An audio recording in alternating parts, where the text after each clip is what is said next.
Buenas tardes a todos los presentes. Hoy nos reunimos para dar a conocer, abordar un tema de gran relevancia e importancia desde un contexto jurídico, médico y social, el cual es la eutanasia en el sistema penal ecuatoriano. El desarrollo de esta ponencia se va a dividir en 5 puntos claves. El primero va a ser la definición de la eutanasia, los antecedentes jurídicos, los tipos de eutanasia, los cuales se dividen en eutanasia activa, eutanasia pasiva, eutanasia voluntaria, eutanasia involuntaria, y el análisis de la sentencia 6723-24 de la Corte Constitucional del Ecuador. Y como último punto serán las implicaciones éticas y morales. Esto nos invitará a reflexionar sobre los puntos de vista de los médicos en relación a la aplicación de la eutanasia. Ahora bien, este tema nació producto de la problemática de qué mecanismos legales y éticos se deben implementar en el Ecuador para asegurar que la eutanasia se practique de manera justa y equitativa, evitando abusos y garantizando el consentimiento informado del paciente. Como objetivo general, se planteó, en este caso, analizar desde un marco jurídico penal la viabilidad de la implementación de la eutanasia en el ordenamiento jurídico ecuatoriano. Como objetivos específicos tenemos tres: el analizar la evolución del impacto de la despenalización de la eutanasia en el Código Orgánico Integral Penal, evaluar la implementación de salvaguardias legales para prevenir abusos en la práctica de la eutanasia y la responsabilidad penal de los profesionales de la salud en casos de eutanasia. Como marco teórico tenemos lo siguiente. Para comprender un poco mejor en relación a este tema, es necesario cuestionarnos qué es la eutanasia. La eutanasia proviene del vocablo griego eu, que significa buena, y thanatos, que significa muerte. Por consiguiente, su significado etimológico es buena muerte. Es entendido de esta manera, de manera general, que la eutanasia es la terminación deliberada de la vida, acción u omisión, solicitada de manera voluntaria, inequívoca y persistente por parte de un enfermo terminal o pariente cercano de este.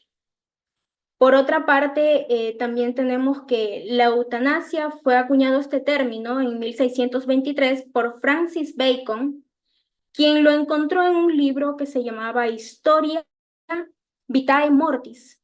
Su etimología equivale como buena muerte o muerte plácida sin sufrimiento.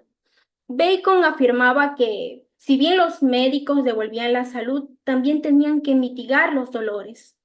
Pero la práctica de la eutanasia no se deriva solo a esto, viene de más atrás, de la antigüedad. Platón, en la época de la República, decía que una sociedad perfecta tendría que ser una que permita que la persona pueda sobrevivir, que la persona no tenga una vida dura o difícil, ni soportar un padecimiento grave.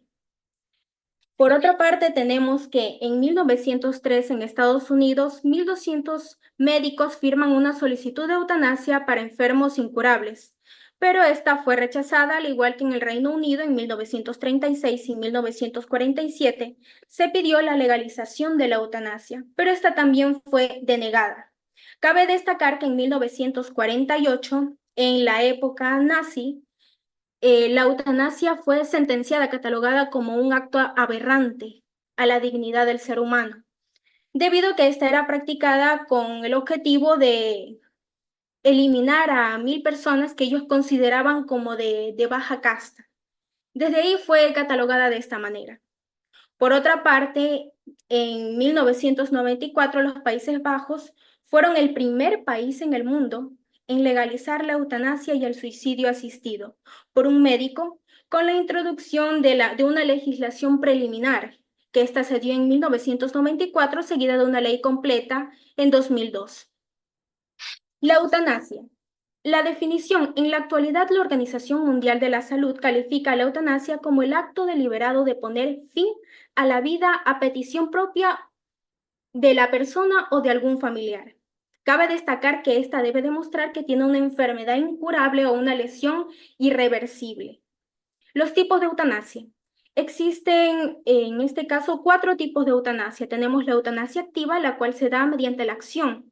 Esto significa mediante la administración de medicamentos cuyo objetivo es finalizar o terminar con la vida del paciente. Segundo, la eutanasia pasiva.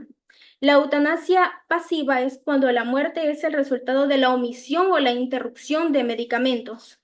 Por otra parte, tenemos la eutanasia voluntaria. En este caso es cuando el paciente está en las facultades y en su derecho de decir que quiere terminar con su vida y se lo hace saber al médico.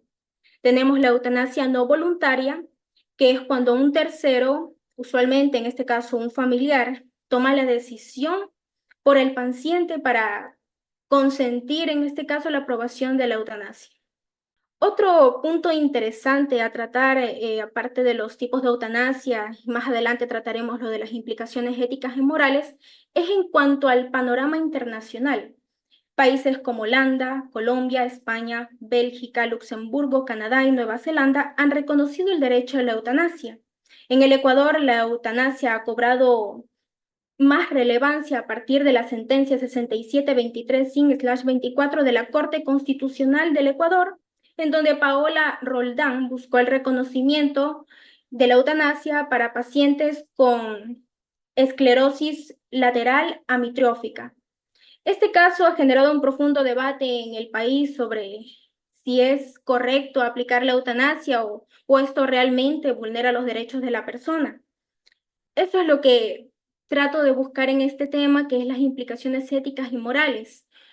Los médicos, se encuentran en un debate moral en que si aplican la eutanasia están garantizando el derecho a la autodeterminación entre la vida y la muerte. Y por otra parte, el conflicto al juramento hipocrático que ellos hacen y a la ética médica tradicional. La metodología que se utilizó en este trabajo es de tipo básico, nivel descriptivo, enfoque cualitativo, técnica directa, documental, análisis de fuentes documentales, tales como libros, revistas, artículos científicos. El método de análisis de datos fue analítico de sintético, inductivo-deductivo, histórico-lógico, hermenéutico, revisión bibliográfica. El diseño no experimental y un método hipotético deductivo. Para un mejor análisis en relación a la sentencia número 6723-24 de la Corte Constitucional del Ecuador, lo dividí en las siguientes secciones: en los sujetos procesales, en los hechos, la argumentación legal, la decisión y los argumentos legales por parte de la Corte Constitucional del Ecuador. Los sujetos procesales tenemos como accionante a Paola Roldán Espinosa. En los hechos, esto suscitó el 8 de agosto de 2023.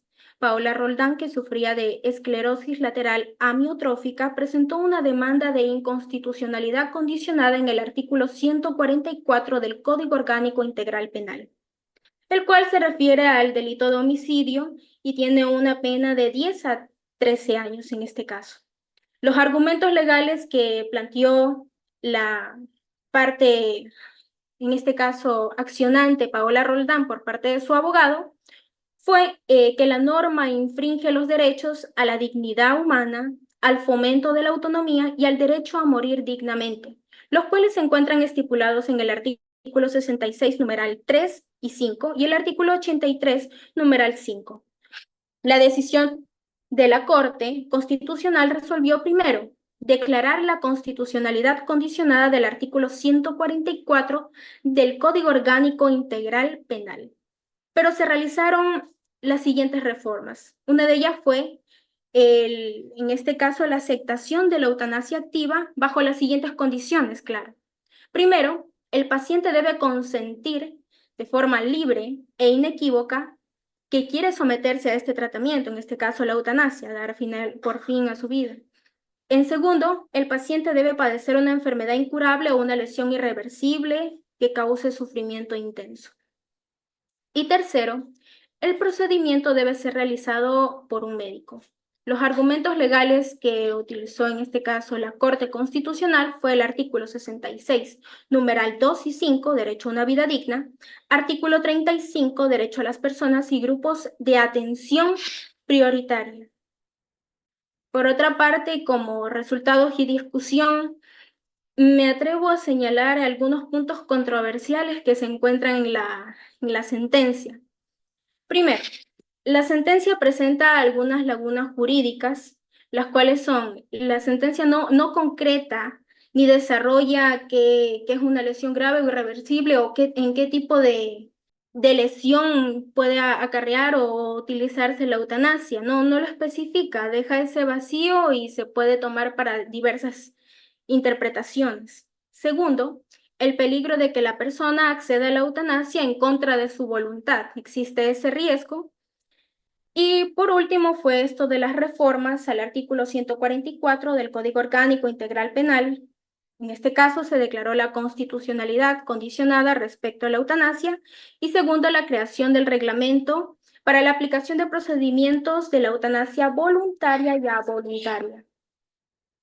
Por último, tenemos las implicaciones éticas y morales que tienen que enfrentar en este caso un dilema profundo los médicos.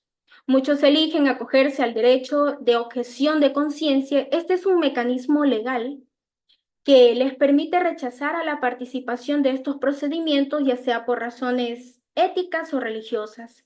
La eutanasia, no cabe duda que plantea interrogantes sobre los límites del derecho a la vida, la dignidad y la autonomía, así como la responsabilidad del Estado para proteger al ciudadano. Con todo esto en mente, el deber sobre la eutanasia en el Ecuador está lejos de concluir.